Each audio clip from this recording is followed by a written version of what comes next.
Hi hello ನಮಸ್ಕಾರ, welcome back to my channel Cricketics. ನಾನು ನಿಮ್ಮ ವಿಜಯ್ ಸಿಂಹ. ನಾವು ಅಂದ್ಕೊಂಡಂಥ ಒಂದು ಕ್ಷಣ ಬಂದೇ ಬಿಟ್ಟಿದೆ. ಅದು ಏನಪ್ಪ ಅಂತಂದರೆ ಫೈನಲ್ಸ್, IPL 2025 ಆವೃತ್ತಿಯ ಫೈನಲ್ಸ್ ಬಂದೇ ಬಿಟ್ಟಿದೆ.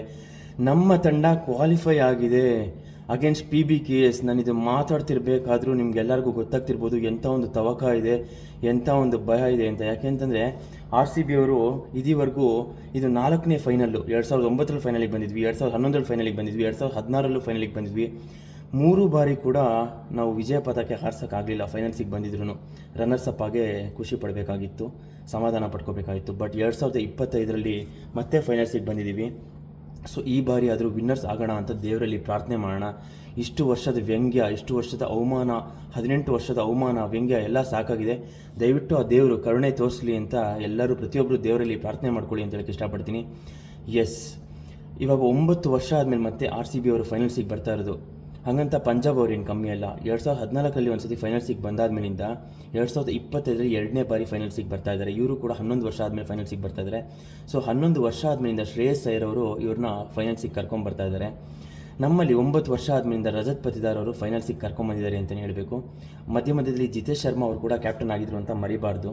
ಅದೊಂದು ಗ್ರ್ಯಾಟಿಟ್ಯೂಡ್ ಇಟ್ಕೋಬೇಕು ಅಂತ ಹೇಳೋಕ್ಕೆ ಇಷ್ಟಪಡ್ತೀನಿ. ಎಸ್, ಇವಾಗ ವಿಷಯಕ್ಕೆ ಬಂದ್ವಿ ಅಂತಂದರೆ ನೋಡಿ, ನಮಗೆ ಹಲವಾರು ವರ್ಷದಿಂದ ಕಪ್ ಕನಸು ಕಾಣ್ಕೊಳ್ತಾನೆ ಬಂದಿದ್ದೀವಿ. ಈ ಸಲ ಕಪ್ ನಮ್ಮದೇ, ಈ ಸಲ ಕಪ್ ನಮ್ಮದೇ ಅಂತ. ಈ ಸಲ ಕಪ್ ನಮ್ಮದು ಆಗತ್ತಾ ಇಲ್ವಾ ಅಂತ ನಾಳೆ ಇದಕ್ಕೆಲ್ಲ ಉತ್ತರ ಸಿಗುತ್ತೆ. ಸೊ ಅದಕ್ಕೆಲ್ಲದಕ್ಕಿಂತ ಮುಂಚೆ ಪ್ರತಿಯೊಬ್ಬರು ಇನ್ನೊಂದು ಸತಿ ಹೇಳ್ತೀನಿ, ದಯವಿಟ್ಟು ದೇವರಲ್ಲಿ ಹರಕೆ ಹೊತ್ಕೊಳ್ಳಿ, ದೇವರಲ್ಲಿ ಪ್ರಾರ್ಥನೆ ಮಾಡಿ ಅಂತ ಇನ್ನೊಂದು ಸತಿ ಹೇಳ್ತೀನಿ. ದಯವಿಟ್ಟು ಪ್ರತಿ ಮ್ಯಾಚು ಒಂಥರ ಫುಲ್ ಖುಷಿಯಿಂದ ವಿಡಿಯೋ ಮಾಡ್ತಿದ್ದೆ, ಫುಲ್ ಒಂದು ಜೋಶಿಂದ ವಿಡಿಯೋ ಮಾಡ್ತಿದ್ದೆ. ಇವತ್ತು ಜೋಶ್ ಇದೆ, ಖುಷಿ ಇದೆ, ಇಲ್ಲ ಅಂತ ಹೇಳ್ತಿಲ್ಲ. ಬಟ್ ಅಷ್ಟೇ ಒಂದು ಭಯ, ತವಕ ಎಲ್ಲ ಕಾಡ್ತದೆ. ಯಾಕೆಂತಂದರೆ 18 ವರ್ಷದ ಹಿಸ್ಟ್ರಿ ಆ ಥರ ಇದೆ ನಮ್ಮದು. ಫೈನಲ್ಸಿಗೆ 3 ಬಾರಿ ಬಂದಿದ್ದೀವಿ, 3ನೇ ಸತಿ ಮುಕ್ತಾಯ ಆಗಿದೆ. ಈ 4ನೇ ಬಾರಿ ಗೆಲುವು ಸಾಧಿಸ್ಕೊಂಡು ಬರಲಿ ಅಂತ ಅನ್ಕೊತಾ ಇದ್ದೀನಿ. ಎಸ್, ನಾನು ಇದು ಮಾತಾಡ್ತಿರ್ಬೇಕಾದ್ರೂ ನನಗೆ ಎಂಥ ಒಂದು ನಿಮಗೆಲ್ಲ ಅರ್ಥ ಆಗ್ತಿದೆ ಅನಿಸುತ್ತೆ what I am under going through ಅಂತ. ಸೊ ಈ ಬಾರಿ ಆದರೂ ಜಯ ಸಾಧಿಸ್ಕೊಂಡು ಬರಲಿ ಅಂತ ದೇವರಲ್ಲಿ ಪ್ರಾರ್ಥನೆ ಮಾಡೋಣ. ಸೊ ಇವಾಗ ಹೆಡ್ ಟು ಹೆಡ್ ಅಂತ ನೋಡ್ತಾ ಬಂದ್ವಿ ಅಂತಂದರೆ 36 ಬಾರಿ ನಾವು ಕಿಂಗ್ಸ್ 11 ಪಂಜಾಬ್ ಆಡಿರೋದು, ಪಂಜಾಬ್ ಕಿಂಗ್ಸ್ ಆಡಿರೋದು. ಸೊ ಅದರಲ್ಲಿ 18 ಬಾರಿ ಗೆದ್ದಿದ್ದೀವಿ. ಎಂಥ ಒಂದು ಸ್ಟೀವನ್ಸ್ ಕಾಂಟೆಸ್ಟು, ಎಂಥ ಒಂದು ರಸದೌತಣ ಕಾಯ್ತಿದೆ ನಮಗೆ ನಾಳೆ ಅಂತ ನೀವೆಲ್ಲರೂ ಪ್ರತಿಯೊಬ್ಬರು ಇಮ್ಯಾಜಿನ್ ಮಾಡ್ಕೋಬೋದು. ಯಾರೂ ಹೆಚ್ಚು ಇಲ್ಲ, ಯಾರೂ ಕಮ್ಮಿನೂ ಇಲ್ಲ. 36 ಪಂದ್ಯದಲ್ಲಿ 18 ಅಂದರೆ ಏನು ಅರ್ಥ? ಎಷ್ಟು ಸ್ಟೀವನ್ಸ್ ನೆಕ್ ಟು ನೆಕ್ ಇದೆ ಕಾಂಪಿಟೇಷನ್ ಅಂತ ಇದರಲ್ಲೇ ಅರ್ಥ ಆಗುತ್ತೆ. ನಾಳೆ ಔಟ್ ಟೀಮ್ ಕೂಡ ಸ್ವಲ್ಪ ಕೂಡ ರೈಟ್ ಆಫ್ ಮಾಡೋಕ್ಕಾಗಲ್ಲ. ಯಾಕೆಂತಂದರೆ ನಿನ್ನೆ ಮ್ಯಾಚಲ್ಲಿ ಮುಂಬೈ ಇಂಡಿಯನ್ಸ್ನ 5 ಟೈಮ್ ಚಾಂಪಿಯನ್ಸ್ ಮುಂಬೈ ಇಂಡಿಯನ್ಸ್ನ ಸೋಲ್ಸ್ಬಿಟ್ಟು ಬಂದಿರೋದು. ಅದು ಡಾಮಿನೇಟಿಂಗ್ ವಿಕ್ಟ್ರಿ ಪಡ್ಕೊಂಬಂದಿರೋದು. ಅದು captain leading from the front ಗೆಲ್ಸ್ಕೊಂಬಂದಿರೋದು. 41 ಬಾಲ್ಗೆ 87 ರನ್ ಹೊಡಿತಾರೆ. ಇದೇ ಪಿಚ್ಚಲ್ಲೇ ಇನ್ಫ್ಯಾಕ್ಟು ಲೀಗ್ ಹಂತದಲ್ಲಿ 97 ರನ್ ಕೂಡ ಹೊಡೆದಿರೋ ಒಂದು ರೆಕಾರ್ಡ್ ಇದೆ ಶ್ರೇಯಸ್ ಅಯ್ಯರ್ ಅವ್ರದ್ದು. ಸೊ ಶ್ರೇಯಸ್ ಅಯ್ಯರ್ ಅವ್ರಿಗೆ ಅಹಮದಾಬಾದ್ ಪಿಚ್ಚು ತುಂಬ ಚೆನ್ನಾಗಿ ಸೂಟ್ ಆಗಿದೆ ಅಂತಲೇ ಹೇಳಬೇಕು. ಸೊ ನೋಡಬೇಕು ನಾಳೆ ಅವರ ಮೋಡಿ ಏನಾಗುತ್ತೆ ಅಂತ. ನಾಳೆ ಒಂದಿನ ಆಗದಿದ್ರೆ ಸಾಗಪ್ಪ ಅವ್ರ ಮೋಡಿ ಚಮತ್ಕಾರ ಅಂತ ನಾನು ಕೂಡ ದೇವರಲ್ಲಿ ಪ್ರಾರ್ಥನೆ ಮಾಡ್ಕೊತಾ ಇದ್ದೀನಿ. ಅದಾದ್ಮೇಲಿಂದ ಇವರ ಬ್ಯಾಟಿಂಗ್ ವಿಭಾಗ ನೋಡ್ತಾ ಬಂದ್ಬಿಡೋಣ. ಅದಾದ್ಮೇಲಿಂದ ಮ್ಯಾಚಪ್ಸ್ ಬಗ್ಗೆ ಗಮನ ಕೊಡೋಣ. ಇವರ ಬ್ಯಾಟಿಂಗ್ 11 ಇನ್ಕ್ಲೂಡಿಂಗ್ ಇಂಪ್ಯಾಕ್ಟ್ ಪ್ಲೇಯರ್ ಯಾರ್ಯಾರಪ್ಪ ಆಗ್ಬೋದು ಅಂತಂದರೆ ಪ್ರಿಯಾಂಶ್ ಆರ್ಯ, ಆಮೇಲೆ ಪ್ರಭ್ಸಿಮ್ರನ್ ಸಿಂಗ್, PNP ಕಾಂಬಿನೇಷನ್ ತುಂಬ ಚೆನ್ನಾಗಿ ವರ್ಕ್ ಆಗ್ತದೆ. ಸೊ ಆ ಕಾಂಬಿನೇಷನ್ ಅವ್ರೇನು ಚೇಂಜ್ ಮಾಡೋಕ್ಕಾಗಲ್ಲ. ಸೊ ಹಾಗಾಗಿ ಪ್ರಿಯಾಂಶ್ ಆರ್ಯ, ಪ್ರಭ್ಸಿಮ್ರನ್ ಸಿಂಗ್ ಓಪನ್ ಮಾಡೋ ಎಲ್ಲ ಲಕ್ಷಣಗಳು ಕಾಣಿಸ್ತಾ ಇದೆ. ಲೆಫ್ಟ್ ಆ್ಯಂಡ್ ರೈಟ್ ಕಾಂಬಿನೇಷನು ಸಖತ್ತಾಗಿ ವರ್ಕೌಟ್ ಆಗಿದೆ ಅಂತಲೇ ಹೇಳಬೇಕು ಪಂಜಾಬ್ ಕಿಂಗ್ಸ್ಗೆ. ನೋಡಿ, ಪ್ರಭ್ಸಿಮ್ರನ್ ಸಿಂಗು ಮುಂದೆ ನುಗ್ಗಿ ಹೊಡೆಯುವಂಥ ಪ್ಲೇಯರು. ಮೂರ್ತಿ ಚಿಕ್ಕದಾದರೂ ಕೀರ್ತಿ ದೊಡ್ಡದು ಅಂತಲೇ ಹೇಳೋಕ್ಕೆ ಇಷ್ಟಪಡ್ತೀನಿ. ಅಂಥ ಒಂದು ಪ್ಲೇಯರು ಮುಂದೆ ನುಗ್ಗಿ ಹೊಡಿತಾರೆ. ಸೊ ಇವ್ರಿಗೆ ಕಾಟ ಕೊಡಬೇಕು ಅಂತಂದರೆ ಸ್ವಿಂಗ್ ಬೌಲಿಂಗ್ ಮಾಡೋರನ್ನೇ ತೊಗೊಂಬರ್ಬೇಕು ಪವರ್ ಪ್ಲೇನಲ್ಲಿ. ಅದಕ್ಕೆ ನಮಗೆ ಸ್ವಿಂಗ್ ಬೌಲಿಂಗಲ್ಲಿ ಭುವನೇಶ್ವರ್ ಕುಮಾರ್, ಅದಾದಮೇಲೆ ಜೋಶ್ ಹೇಸಲ್ವುಡ್ನೇ ತೊಗೊಂಬಂದರೆ ತುಂಬ ಒಳ್ಳೆಯದು ಅಂತ ಹೇಳೋಕ್ಕೆ ಇಷ್ಟಪಡ್ತೀನಿ ಪವರ್ ಪ್ಲೇ ಸಮಯದಲ್ಲಿ. ಅದಾದಮೇಲಿಂದ ಒನ್ ಡೌನ್ ಯಾರಪ್ಪ ಅಂತ ಕೇಳಿದ್ರೆ ಜಾಶ್ ಇಂಗ್ಲಿಷ್ ಕೂಡ ಅಷ್ಟೇ ಸ್ಪಿನ್ನರ್ಸ್ಗಳಿಗೆ ಅತ್ಯದ್ಭುತವಾಗಿ ಆಡ್ತಾರೆ. ಸೊ ಇವ್ರನ್ನ ಕಟ್ಟಾಕಬೇಕು ಅಂತಂದರೆ ಯಶ್ ದಯಾಳ್ ಅಥವಾ ಜೋಶ್ ಹೇಸಲ್ವುಡ್ನ ತೊಗೊಂಬಂದರೆ ತುಂಬ ಒಳ್ಳೆಯದು ಅಂತ ಹೇಳಕ್ಕೆ ಇಷ್ಟಪಡ್ತೀನಿ. ಇವ್ರನ್ನ ಬೌನ್ಸರ್ ಹಾಕಿ ಕಾಟ ಕೊಡಬೇಕು ಜೋಶ್ ಇಂಗ್ಲಿಷ್ಗೆ. ಆವಾಗ ಇವ್ರ ವಿಕೆಟ್ನ ತೆಗೆಯೋ ಸಾಧ್ಯತೆಗಳಿದೆ. ಅದಾದಮೇಲೆ ಶ್ರೇಯಸ್ ಅಯ್ಯರ್ ಅವ್ರಿಗೆ ಇನ್ಫ್ಯಾಕ್ಟು ಸ್ವಲ್ಪ ಬ್ಯಾಕ್ ಆಫ್ ದ ಲೆಂತ್ ಮಾಡಿದ್ರೆ ತುಂಬ ಒಳ್ಳೆಯದು. ಇಲ್ಲ ಅಂತಂದರೆ ಶ್ರೇಯಸ್ ಅಯ್ಯರ್ ಅವರು ಡಾಮಿನೇಟ್ ಮಾಡಿಬಿಡ್ತಾರೆ ಫುಲ್ ಲೆಂತ್ಗಳನ್ನ.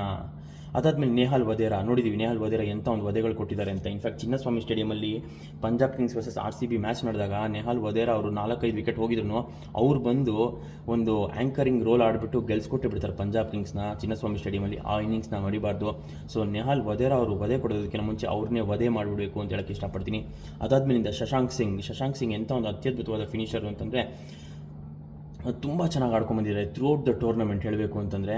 ಇನ್ಫ್ಯಾಕ್ಟ್ ಲಾಸ್ಟ್ ಮ್ಯಾಚಲ್ಲಿ ರನ್ಔಟ್ ಆಗಿಬಿಡ್ತಾರೆ ಪಾಪ, ಇಲ್ಲ ಅಂತಂದರೆ ಒಳ್ಳೆ ಬ್ಯಾಟ್ಸ್ಮನ್, ಒಳ್ಳೆ ಪೊಟೆನ್ಷಿಯಲ್ ಇರೋ ಕ್ಯಾಲಿಬರ್ ಇರೋ ಪ್ಲೇಯರು, ಇಂಡಿಯನ್ ನ್ಯಾಷನಲ್ ಟೀಮ್ಗೆ ಬರೋವಂಥ ಕ್ಯಾಲಿಬರು, ಕೆಪಾಸಿಟಿ, ಅದಾದ್ರಿಂದ ಪೊಟೆನ್ಷಿಯಲ್ ಇರೋವಂಥ ಪ್ಲೇಯರು ಶಶಾಂಕ್ ಸಿಂಗ್ ಅಂತ ಹೇಳಕ್ಕೆ ಇಷ್ಟಪಡ್ತೀನಿ. ಅಷ್ಟೇ ಅಲ್ಲ, ಮಾರ್ಕಸ್ ಟಾಯ್ನಿಸ್ನ ಕೂಡ ಮರಿಬಾರ್ದು, ಯಾಕೆಂದರೆ XRCB ಅನ್ನು ಒಳ್ಳೆ ಟ್ಯಾಲೆಂಟ್ ಇರುವಂಥ ಪ್ಲೇಯರು, ಒಳ್ಳೆ ಆಲ್ರೌಂಡರು. ಲಾಸ್ಟ್ ಮ್ಯಾಚಲ್ಲೂ ನೋಡ್ತೀವಿ, ಮುಂಬೈ ಇಂಡಿಯನ್ಸ್ ಮ್ಯಾಚ್ ಮೇಲೆ ರೋಹಿತ್ ಶರ್ಮಾನ ಔಟ್ ಮಾಡ್ಸೋಕ್ಕೆ ತೊಗೊಂಬರ್ತಾರೆ ಮಾರ್ಕಸ್ ಟಾಯ್ನಿಸ್ನ, ಯಾಕೆಂದರೆ ಪೇಸ್ ಇಲ್ಲ, ಬೌನ್ಸ್ ಮಾಡಿಬಿಟ್ಟು ವಿಕೆಟ್ ಎತ್ಬಿಡು ಅಂತ. ಅದೇ ಕೆಲಸನ ಸುಲಲಿತವಾಗಿ ಮಾಡಿಕೊಡ್ತಾರೆ ಮಾರ್ಕಸ್ ಟಾಯ್ನಿಸು. ಬ್ಯಾಟಿಂಗ್ ವಿಭಾಗ ಅಂತ ಬಂದರೂ ಕೂಡ ಹೊಡಿ ಬಡಿ ಆಟಕ್ಕೇ ಇವರಂತ ಸ್ವಲ್ಪ famous.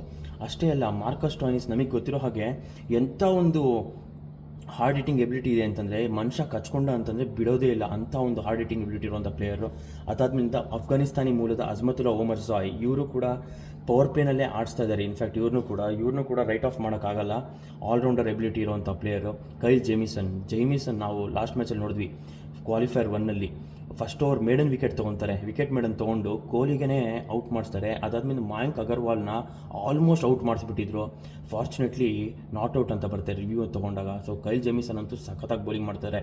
Last match against Mumbai Indians ಮೇಲೂ ಸಖತ್ತಾಗಿ ಮಾಡಿದ್ದಾರೆ. ಎಲ್ಲರೂ 10 ರನ್ಸ್ 11 ರನ್ಸ್ ಪರ್ ಓವರ್ ಹೊಡ್ಸ್ಕೊಂಡ್ರೆ, ಕೈಲ್ ಜೇಮಿಸನ್ ಮಾತ್ರ 4 ಓವರ್ಗೆ ಕೇವಲ 30 ರನ್ ಕೊಟ್ಟು ಒಂದು ವಿಕೆಟ್ ಕೂಡ ಪಡ್ಕೊಂಡ್ರು ಅಂತ ಹೇಳಕ್ಕೆ ಇಷ್ಟಪಡ್ತೀನಿ. ಕೈಲ್ ಜೇಮಿಸನ್ ಅಹಮದಾಬಾದ್ ಪಿಚಲ್ಲಿ ಚೆನ್ನಾಗಿ ಮಾಡ್ತಿದ್ದಾರೆ ಗುರು, ಅದ್ರ ಬಗ್ಗೆ ಎರಡು ಮಾತಿಲ್ಲ. ಆಮೇಲಿಂದ ನಮ್ಮ ಕನ್ನಡದ ಹುಡುಗ ವಿಜಯ್ ಕುಮಾರ್ ವೈಶಾಖ್, ಅವರು ಕೂಡ ಅಲ್ಲೇ ಇದ್ದಾರೆ. ನಮ್ಮ RCBದು ಸ್ಟ್ರೆಂತ್ ಆ್ಯಂಡ್ ವೀಕ್ನೆಸ್ ಅವ್ರಿಗೂ ಕೂಡ ಗೊತ್ತಿದೆ, ಯಾಕೆಂತಂದರೆ ಲಾಸ್ಟ್ ವರ್ಷ ನಮ್ಮ RCB ಕ್ಯಾಂಪಲ್ಲೇ ಇದ್ದವರು. ಸೊ ಅವ್ರನ್ನ ಕೂಡ ಇವರು ಉಪಯೋಗಿಸ್ಕೊಳ್ಳೋ ಎಲ್ಲ ಲಕ್ಷಣಗಳು ಕಾಣಿಸ್ತಿದೆ. ಚೆನ್ನಾಗಿ ಕೂಡ ಬೌಲಿಂಗ್ ಮಾಡ್ತಾ ಇದ್ದಾರೆ, ವಿಕೆಟ್ ತೆಗೆಯೋ ನ್ಯಾಕಿರುವಂಥ ಬೌಲರು. ಅವರ ಆಫ್ ಕಟ್ಟರ್ಸು, ಸ್ಲೋಯರ್ ಕಟ್ಟರ್ಸ್ಗೇನೆ ಫೇಮಸ್ಸು.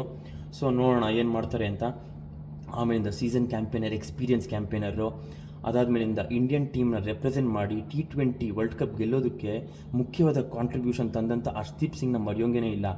ಇವರು ಕೂಡ ಪವರ್ ಪ್ಲೇನಲ್ಲೇ ಬೌಲಿಂಗ್ ಮಾಡಿ ಇನ್ಫ್ಯಾಕ್ಟ್ ಫಿಲ್ ಸಾಲ್ಟ್ಗೆ ಭಯಂಕರ ಕಾಟ ಎಲ್ಲ ಕೊಟ್ಟಿದ್ದಾರೆ ಲೀಗ್ ಹಂತದಲ್ಲಿ. ಸೊ ಹರ್ಷದೀಪ್ ಸಿಂಗ್ ಕೂಡ ಒಂದು ಪ್ರಾಮಿಸಿಂಗ್ ಬೌಲರ್ ಅಂತಲೇ ಹೇಳೋಕ್ಕೆ ಇಷ್ಟಪಡ್ತೀನಿ. ಅದಾದಮೇಲೆ ಇಂಪ್ಯಾಕ್ಟ್ ಪ್ಲೇಯರ್ ಆಗಿ ಯುಜ್ವೇಂದ್ರ ಚಹಲ್ನ ತೊಗೊಳ್ಳೋ ಎಲ್ಲ ಲಕ್ಷಣಗಳು ಕಾಣಿಸ್ತಾ ಇದೆ. ಯಾಕೆಂತಂದರೆ ಇವ್ರು ಸ್ವಲ್ಪ ಇಂಜುರಿ ಇತ್ತು, ಸೊ ಹಾಗಾಗಿ ಫೀಲ್ಡಿಂಗ್ ಮಾಡಿಸಲ್ಲ. ಮೋಸ್ಟ್ ಪ್ರಾಬ್ಲಿ ಇವ್ರದ್ದು 4 ಓವರ್ ಬೌಲಿಂಗ್ ಮುಗಿಸಿದ ತಕ್ಷಣ ಕಳಿಸ್ಬಿಡ್ತಾರೆ ಅಂತ ಅನಿಸ್ತಾ ಇದೆ ಯುಜ್ವೇಂದ್ರ ಚಹಲ್ನ. ಸೊ ಯುಜ್ವೇಂದ್ರ ಚಹಲ್ ಮರೆಯೋಂಗೇ ಇಲ್ಲ XRCBಯನ್ನು. ಸೊ ಎಷ್ಟೋ ವರ್ಷ, ಬಹಳಷ್ಟು ವರ್ಷ, 7-8 ವರ್ಷ RCB ಕ್ಯಾಂಪಲ್ಲಿ ಇದ್ದವರು. ಸೊ ಹಾಗಾಗಿ ಇವ್ರಿಗೂ ಕಂಪ್ಲೀಟ್ ಸ್ಟ್ರೆಂತ್ ಆ್ಯಂಡ್ ವೀಕ್ನೆಸ್ ಎಲ್ಲ ಗೊತ್ತಿದೆ. ಬಟ್ ಇವ್ರನ್ನ ಯಾವ ಥರ ನೆಗೆಟ್ ಮಾಡ್ತೀವಿ ಅಂತ ಕಾದು ನೋಡಬೇಕು. ಆಮೇಲಿಂದ ಹರ್ಪ್ರೀತ್ ಬ್ರಾರ್ನ ಹಾಕೊಂತಾರ ಅಂತ ಕಾದು ನೋಡಬೇಕು. ಯಾಕೆ ಅಂತಂದರೆ ಹರ್ಪ್ರೀತ್ ಬ್ರಾರ್ ಯಾಕೆ ಹೇಳ್ತಾ ಇದ್ದೀನಿ ಅಂತಂದರೆ, ಹರ್ಪ್ರೀತ್ ಬ್ರಾರ್ ಬಂದ್ಬಿಟ್ಟು ಒಳ್ಳೆ ರೆಪ್ಯುಟೇಷನ್ ಇಟ್ಕೊಂಡು ಬರ್ತಾ ಇದ್ದಾರೆ. ಇವರು ಹಲವಾರು ಸೀಸನ್ಗಳಿಂದನೂ RCBಗೆ ಕಾಟ ಕೊಟ್ಟಂಥ bowler. AB de Villiers wicket ಪಡ್ಕೊಂಡಿದ್ದಾರೆ, ವಿರಾಟ್ ಕೊಹ್ಲಿ ವಿಕೆಟ್ ಪಡ್ಕೊಂಡಿದ್ದಾರೆ. ಸೊ ಹಾಗಾಗಿ ಒಂದು ಒಳ್ಳೆ ರೆಪ್ಯುಟೇಷನಿಂದ ಬರ್ತಾ ಇದ್ದಾರೆ. ಸೊ ಹರ್ಪ್ರೀತ್ ಬ್ರಾರ್ನ ಆಡಿಸ್ತಾರ, ಕಾದು ನೋಡಬೇಕು. ಸೊ ಹರ್ಪ್ರೀತ್ ಬ್ರಾರ್ನ ಆಡಿಸಿದ್ರೆ ವಿಜಯ್ ಕುಮಾರ್ ವೈಶಾಖ್ ಆಡ್ಸೋಕ್ಕಾಗಲ್ಲ, ವಿಜಯ್ ಕುಮಾರ್ ವೈಶಾಖ್ ಆಡಿಸಿದ್ರೆ ಹರ್ಪ್ರೀತ್ ಬ್ರಾರ್ನ ಆಡ್ಸೋಕ್ಕಾಗಲ್ಲ. ನೋಡೋಣ ಇಂಪ್ಯಾಕ್ಟ್ ಪ್ಲೇಯರ್ ಆಗಿ ಯಾರನ್ನ ತೊಗೊಂಬರ್ತಾರೆ, ಏನು ಮಾಡ್ತಾರೆ ಅಂತ. ಇದು ಆಗಿತ್ತು probable 11 including the impact player Punjab ಕಿಂಗ್ಸಲ್ಲಿ. ಇವಾಗ RCB ಸ್ಕ್ವಾಡಿಗೆ ಬಂದ್ಬೇಡ, including the impact player plus probable playing 11. Phil Salt, Virat Kohli opening ಮಾಡ್ತಾರೆ. ಫಿಲ್ ಸಾಲ್ಟು ನೋಡಿ, ಹೊಡಿ ಬಡಿ ಆಟಕ್ಕೇ ಫೇಮಸ್ಸು. ಅವ್ರ ಆಟನ ಅವ್ರು ನ್ಯಾಚುರಲ್ ಗೇಮ್ ಆಡಬೇಕು. ಅವರು ಇನ್ ಸ್ವಿಂಗಿಂಗ್ ಬಂತು, ಅದಾದಮೇಲೆ ಯಾರ್ಕರ್ ಬಂದಾಗ ಸ್ವಲ್ಪ ಹುಷಾರಾಗಿ ಆಡಬೇಕು, ಎಸ್ಪೆಷಲಿ ಹರ್ಷದೀಪ್ ಸಿಂಗ್ ಬೌಲಿಂಗಲ್ಲಿ. ಅದಾದಮೇಲೆ ವಿರಾಟ್ ಕೊಹ್ಲಿ ನಾವು ನೋಡಿದ್ದೀವಿ, ಜೇಮಿಸನ್ಗೆ ಸ್ವಲ್ಪ ಸ್ಟ್ರಗಲ್ ಮಾಡಿದ್ರು. ಯಾಕೆಂದರೆ 4th 5th ಸ್ಟಂಪಲ್ಲಿ ಹಾಕಿದ್ರೆ ವಿರಾಟ್ ಕೊಹ್ಲಿ ಸ್ವಲ್ಪ ಸ್ಟ್ರಗಲ್ ಮಾಡೋದು ನೋಡಿದ್ದೀವಿ ನಾವು, ನಮ್ಮ ಕಿಂಗ್ ಕೊಹ್ಲಿ. ಸೊ ಇದರಲ್ಲಿ ಸ್ವಲ್ಪ ಹುಷಾರಾಗಿ ಆಡಬೇಕು ಕಿಂಗ್ ಕೊಹ್ಲಿ. ಅದಾದಮೇಲಿಂದ ಯುಜ್ವೇಂದ್ರ ಚಹಲ್, ಆಮೇಲಿಂದ ಹರ್ಪ್ರೀತ್ ಬ್ರಾರ್, ಸ್ಪಿನ್ನರ್ಸ್ಗೂ ತುಂಬ ಹುಷಾರಾಗಿ ಆಡಬೇಕಾಗುತ್ತೆ. ಬೇರೆ ಯಾರು ಅಂತ ಹೇಳ್ಕೊಳ್ಳುವಂಥ ಸ್ಪಿನ್ನರ್ಸ್ ಇಲ್ಲ ಪಂಜಾಬ್ ಕಿಂಗ್ಸಲ್ಲಿ. But Yuzvendra Chahal world class spinner. ಅದಾದಮೇಲಿಂದ ಹರ್ಪ್ರೀತ್ ಬ್ರಾರ್ ಕೂಡ ಒಳ್ಳೆ ರೆಪ್ಯುಟೇಷನ್ ಇಟ್ಕೊಂಡು ಬರ್ತಾ ಇದ್ದಾರೆ. ಸೊ ನೋಡೋಣ ಅವ್ರನ್ನ ಆಡಿಸ್ತಾರಾ ಇಲ್ವಾ ಅಂತ. ಸೊ ಯುಜ್ವೇಂದ್ರ ಚಹಲ್ ಅಂತೂ T20 ವಿಕೆಟ್ಸಲ್ಲಿ ಆಲ್ಮೋಸ್ಟ್ ತುಂಬ ಅತಿ ಹೆಚ್ಚು ವಿಕೆಟ್ಗಳನ್ನೆಲ್ಲ ಪಡ್ಕೊಂಡಿದ್ದಾರೆ. IPL ಫಾರ್ಮ್ಯಾಟಲ್ಲಂತೂ ಅತಿ ಹೆಚ್ಚು ವಿಕೆಟ್ನ ಪಡ್ಕೊಂಡಿರೋ ಒಂದು ರೆಪ್ಯುಟೇಷನ್ದ ಬರ್ತಾ ಇದ್ದಾರೆ. ಸೊ ವಿರಾಟ್ ಕೊಹ್ಲಿ ಅವರು ಸ್ಪಿನ್ಗೆ ಸ್ಟ್ರಗಲ್ ಮಾಡಬಾರ್ದು, ಸ್ಪಿನ್ನ ಡಾಮಿನೇಟ್ ಮಾಡಬೇಕು ಅಂತ ಹೇಳಕ್ಕೆ ಇಷ್ಟಪಡ್ತೀನಿ. ಎಸ್, ಅದಾದಮೇಲೆ 1 ಡೌನಲ್ಲಿ ಮಯಾಂಕ್ ಅಗರ್ವಾಲ್ ಸ್ವಲ್ಪ ಇನಿಷಿಯಲಿ ಟೈಮ್ ತೊಗೊತಾರೆ, ಅದಾದಮೇಲಿಂದ ಆಕ್ಸಿಲೇಟ್ ಮಾಡ್ಕೊಂಡು ಹೋಗ್ತಾರೆ. ಸೊ ಹಾಗಾಗಿ ಮಯಾಂಕ್ ಅಗರ್ವಾಲ್ ಯಾವ ಥರ ನಾಳೆ ಆಡ್ತಾರೆ ಅಂತ ಕಾದು ನೋಡಬೇಕು. ದೇವದತ್ ಪಡಿಕ್ಕಲ್ ಜಾಗದಲ್ಲಿ ಮಯಾಂಕ್ ಅಗರ್ವಾಲ್ ಬಂದಿರೋದು. ಇವಾಗ 3 ಮ್ಯಾಚ್ ನೋಡಿದ್ವಿ ಅಂತಂದರೆ ಒಂದು ಡೀಸೆಂಟ್ ಕಾಂಟ್ರಿಬ್ಯೂಷನ್ ಬಂದಿದೆ ಅಂತಲೇ ಹೇಳಬೇಕು. ಒಂದು ಮ್ಯಾಚಲ್ಲಿ 23 ಬಾಲ್ಗೆ 41 ಬಂತು, ಲಾಸ್ಟ್ ಮ್ಯಾಚಲ್ಲಿ 13 ಬಾಲ್ಗೆ 19 ಬಂತು. ಒಂದು ಮಟ್ಟಕ್ಕೆ ಚೆನ್ನಾಗಿ ಆಡ್ತಾ ಇದ್ದಾರೆ ಅಂತಲೇ ಹೇಳಬೇಕು. ಅದಾದಮೇಲೆ 2 ಡೌನಲ್ಲಿ ರಜತ್ ಪತಿದಾರ್ ಬರ್ತಾರೆ. ರಜತ್ ಪತಿದಾರ್ 2 ಮ್ಯಾಚಲ್ಲಿ ಲೀಗ್ ಹಂತದಲ್ಲಿ 2 ಮ್ಯಾಚಲ್ಲಿ ತುಂಬ ಚೆನ್ನಾಗಿ ಆಡಿ ಮ್ಯಾನ್ ಆಫ್ ದಿ ಮ್ಯಾಚ್ ಕೂಡ ಪಡೆದಿದ್ದಾರೆ. ಬಟ್ ಮಿಕ್ಕಿದ ಎಲ್ಲ ಮ್ಯಾಚ್ಗಳಲ್ಲಿ ಅಂಥ ಒಂದು ಹೇಳ್ಕೊಳ್ಳುವಂಥ ಕಾಂಟ್ರಿಬ್ಯೂಷನ್ ಬಂದಿಲ್ಲ ರಜತ್ ಪತಿದಾರಿಂದ. ನೋಡೋಣ ನಾಳಿನ ಗೇಮಲ್ಲಿ ಫುಲ್ ಫ್ಲೆಡ್ಜಾಗೆ ಆಡ್ಬೋದಾ ಅಂತ. ಇವರು ಫೇಮಸ್ ಇರೋದೇ 20 ಬಾಲ್ಗೆ 50 ರನ್ ಹೊಡೆಯೋದಕ್ಕೆ. ಸೊ ನಾಳೆ ಚಾನ್ಸ್ ಸಿಕ್ಕಿದ್ರೆ ಇವರು ಕೂಡ ಆ ಕಾಂಟ್ರಿಬ್ಯೂಷನ್ ಮತ್ತೆ ವಾಪಸ್ ಬರಲಿ, ಕ್ಯಾಪ್ಟನ್ಸ್ನಾಗಿ ಬರಲಿ ಅಂತ ದೇವರಲ್ಲಿ ಪ್ರಾರ್ಥನೆ ಮಾಡೋಣ. ಅದಾದ್ಮೇಲೆ ಲಿಯಮ್ ಲಿವಿಂಗ್ಸ್ಟೋನ್ನ ಹಾಕೊಳ್ಳೋ ಎಲ್ಲ ಸಾಧ್ಯತೆಗಳು ಕಾಣಿಸ್ತದೆ. ಯಾಕೆಂತಂದರೆ X Punjab player Liam Livingston. So ಅವ್ರಿಗೂ ಕೂಡ ಪಂಜಾಬ್ದು ವೀಕ್ನೆಸ್ಸು ಸ್ಟ್ರೆಂತ್ಸ್ ಎಲ್ಲ ಗೊತ್ತಿರುತ್ತೆ. ಸೊ ಹಂಗಾಗಿ ಲಿಯಮ್ ಲಿವಿಂಗ್ಸ್ಟನ್ನೇ ಪರ್ಸಿಸ್ಟ್ ಮಾಡ್ತಾರೆ ಅಂತ ಅನಿಸ್ತಾ ಇದೆ. ಯಾಕೆಂದರೆ ಕ್ವಾಲಿಫೈಡ್ 1ನಲ್ಲಿ ಗೆದ್ದಿರೋದ್ರಿಂದ ವಿನ್ನಿಂಗ್ ಕಾಂಬಿನೇಷನ್ ಚೇಂಜ್ ಮಾಡಲ್ಲ. ಇನ್ನೊಂದು ವಿಷಯ ಹೇಳೋಕ್ಕೆ ಇಷ್ಟಪಡ್ತೀನಿ, ಟಿಮ್ ಡೇವಿಡ್ ಇನ್ನೂ 100% ಫಿಟ್ ಆಗಿಲ್ಲ ಅಂತ ಕೂಡ ವಿಷಯ ಬಂದಿದೆ. ಸೊ ಹಾಗಾಗಿ ಟಿಮ್ ಡೇವಿಡ್ ಬದಲು ಲಿಯಮ್ ಲಿವಿಂಗ್ಸ್ಟೋನ್ನೇ ಪರ್ಸಿಸ್ಟ್ ಮಾಡ್ತಾರೆ ಅಂತ ಅನಿಸ್ತಾ ಇದೆ. ಇವರು ಕೂಡ ಆಫ್ ಸ್ಪಿನ್ನು ಲೆಗ್ ಸ್ಪಿನ್ ಎರಡೂ ಮಾಡುವಂಥ ಚಾಕುಚಕ್ಯತೆ ಇರುವಂಥ bowler.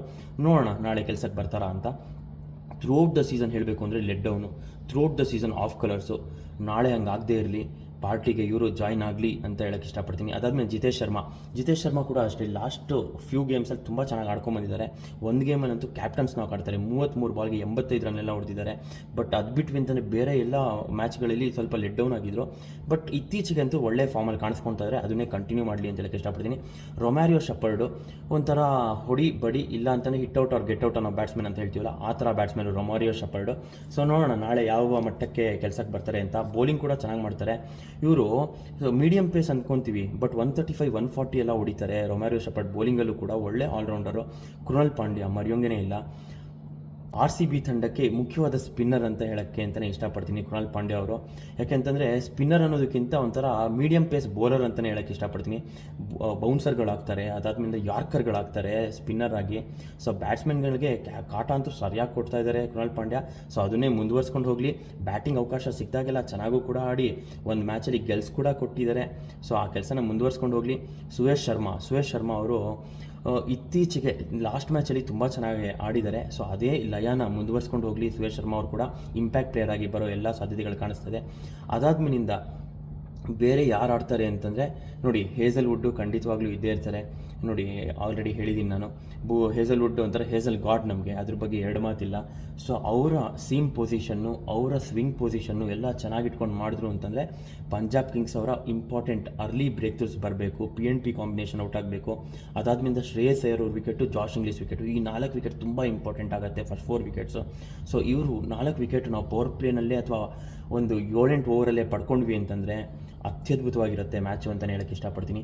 ಅದಾದಮೇಲಿಂದ swing king Bhuvneshwar Kumar ಅವ್ರು ಯಾವುದಕ್ಕೆ ಫೇಮಸ್ಸೋ ಅವರು ಪವರ್ ಪ್ಲೇನಲ್ಲಿ ತೊಗೊಂಬರಬೇಕು. ಸ್ವಿಂಗ್ ಕಿಂಗ್ ಚೆನ್ನಾಗಿ ಮಾಡಬೇಕು. ನಾಳೆ ಸ್ವಿಂಗ್ನ ಚೆನ್ನಾಗಿ ಮಾಡಿ ಈ PNP ಕಾಂಬಿನೇಷನ್ಗೆ ಯಂಗ್ಸ್ಟರ್ಸ್ಗೆ ಸ್ವಲ್ಪ ಚಳ್ಳೆ ಹಣ್ಣು ತಿನ್ನಿಸ್ಬೇಕು ಅಂತಲೇ ಹೇಳೋಕ್ಕೆ ಇಷ್ಟಪಡ್ತೀನಿ. ಅದಾದಮೇಲೆ ಯಶ್ ದಯಾಳು ಹಲವಾರು ವರ್ಷದ ಎಕ್ಸ್ಪೀರಿಯೆನ್ಸ್ ಇದೆ ಇವಾಗ T20ನಲ್ಲಿ ಆಡಿ. ಸೊ ಆ ಎಕ್ಸ್ಪೀರಿಯೆನ್ಸ್ನೆಲ್ಲ ಅವ್ರು ತೊಗೊಂಬರಬೇಕು.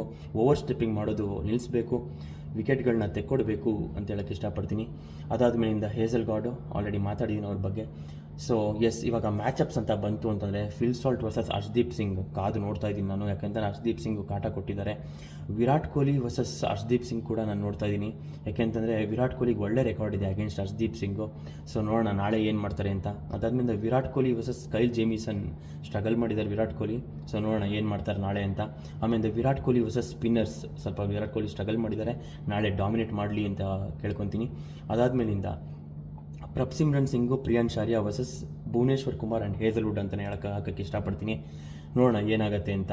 ಅದ್ರ ಜೊತೆ ಯಶ್ ದಯಾಳನನ್ನು ಕೂಡ ಇನ್ಕ್ಲೂಡ್ ಮಾಡೋಣ ಅಂತ ಹೇಳೋಕ್ಕೆ ಇಷ್ಟಪಡ್ತೀನಿ. ಅದಾದಮೇಲೆ ಶ್ರೇಯಸ್ ಅಯ್ಯರ್ ಅವರು ಸ್ಪಿನ್ನಿಗೆ ಸಖತ್ತಾಗಿ ಆಡ್ತಾರೆ, ಜಾಶ್ ಇಂಗ್ಲಿಷ್ ಕೂಡ ಸ್ಪಿನ್ನಿಗೆ ಸಖತ್ತಾಗಿ ಮಾಡ್ತಾರೆ.